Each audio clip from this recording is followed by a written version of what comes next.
آپ علیہ الصلاۃ والسلام نے اپنے صحابہ کو جمع فرمایا اور اس کے بعد منبر پر تشریف فرما ہوئے اور آپ علیہ الصلاۃ والسلام نے ایک تقریر فرمائی، بیان فرمایا۔ وہ بیان کیا تھا؟ لوگوں کو جمع کرنے کے بعد رسول اللہ صلی اللہ علیہ وسلم نے فرمایا، اے لوگو، اللہ کی طرف سے ایک بہت عظیم مہینہ آپ کے اوپر سایہ کرنے والا ہے۔ اللہ کی طرف سے ایک بہت مبارک مہینہ وہ آپ کی زندگیوں پر سایہ کرنے والا ہے، وہ آپ کی طرف متوجہ ہونے والا ہے، وہ آپ کی زندگیوں میں آنے والا ہے۔ ایسا عظیم مہینہ، ایسا برکتوں والا مہینہ کہ جس مہینے کی ایک رات وہ 1000 مہینوں سے بہتر۔ فیہ لیلۃ خیر من الف شہر، کہ ایک رات ایسی آئے گی اس مہینے میں کہ جس رات اگر کسی نے عبادت کی تو وہ ایسا ہے جیسا کہ اس نے 1000 مہینے عبادت کی۔ اور پھر رسول اللہ صلی اللہ علیہ وسلم نے فرمایا کہ اس مہینے میں اللہ رب العزت نے تم پر روزے فرض کیے ہیں۔ اس مہینے میں اللہ رب العزت نے تم پر روزے فرض کیے ہیں، اور اس مہینے میں تم پر رات کا قیام وہ سنت قرار دیا ہے کہ تم تراویح کی نماز پڑھو۔ اس مہینے کے دن کو بھی وہ رحمتوں والا بناؤ، اور اس مہینے کی راتوں کو بھی رحمتوں والا بناؤ۔ اس مہینے کی دن کی رحمتیں یہ ہیں کہ تم روزے رکھنے والے بن جاؤ۔ اس مہینے کی رات کی رحمتیں یہ ہیں کہ تم راتوں کو تراویح کی نماز پڑھنے والے بن جاؤ۔ اور پھر یہ ایسا مبارک مہینہ ہے کہ اس مہینے کے اندر رسول اللہ صلی اللہ علیہ وسلم نے اپنے اس خطبے میں ارشاد فرمایا کہ اگر کوئی نفل پڑھے گا، کوئی نفل ادا کرے گا، اس کے اس نفل کا ثواب فرضوں کے برابر دیا جائے گا، اور اگر کوئی ایک فرض ادا کرے گا، اس کے ایک فرض کا ثواب 70 فرضوں کے برابر اس کو ثواب دیا جائے گا۔ کتنی بڑی اللہ رب العزت کی طرف سے ہمارے اوپر رحمت ہے کہ نفل پڑھا جا رہا ہے،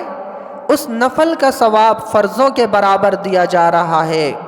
اور فرض پڑھے جا رہے ہیں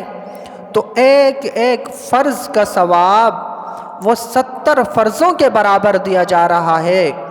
پھر آپ علیہ الصلاۃ والسلام نے فرمایا کہ اس مہینے میں کوئی اپنے مسلمان بھائی کو، روزے دار کو روزہ افطار کروائے گا، اس مہینے میں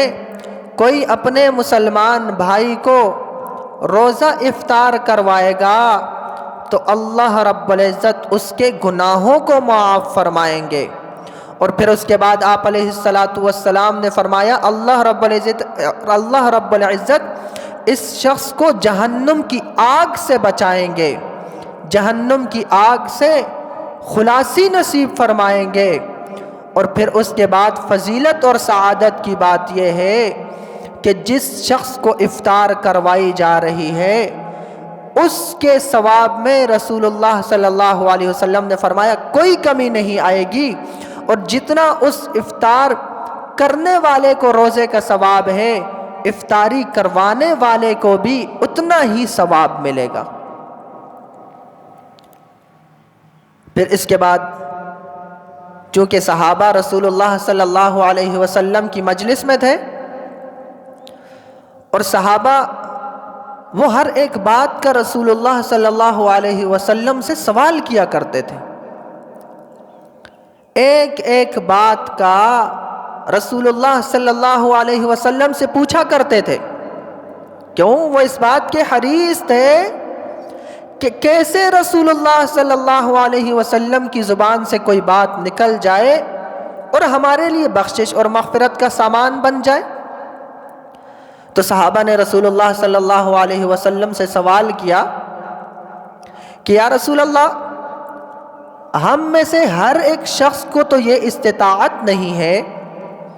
کہ وہ روزے دار کو افطار کروائے. ہم میں سے ہر ایک شخص وہ اتنی استطاعت نہیں رکھتا، اتنی فرصت نہیں رکھتا کہ وہ روزے دار کو افطار کروائے.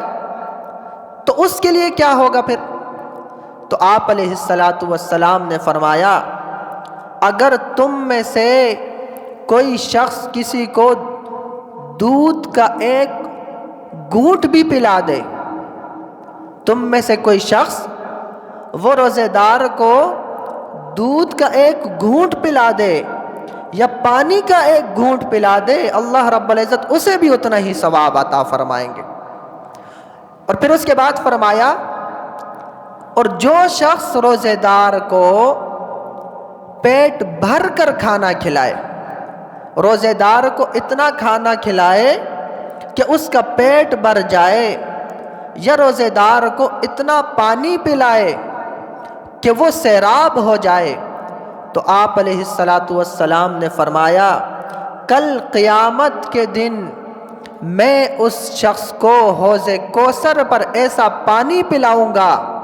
کہ اس کے بعد کبھی وہ شخص وہ پیاسا نہیں ہوگا، یہاں تک کہ اللہ رب العزت اسے جنت میں داخل کر دے. کتنی بڑی سعادت کی بات ہے، کتنی بڑی فضیلت کی بات ہے، کتنی ہمارے لیے اللہ کے پیارے رسول صلی اللہ علیہ وسلم نے آسانیاں فرما دی. اور پھر اس کے بعد فرمایا، یہ ایک ایسا مہینہ ہے کہ جس کا پہلا عشرہ وہ رحمت کا ہے، دوسرا عشرہ بخشش اور مغفرت کا ہے، اور تیسرا عشرہ وہ جہنم کی آگ سے خلاصی کا ہے.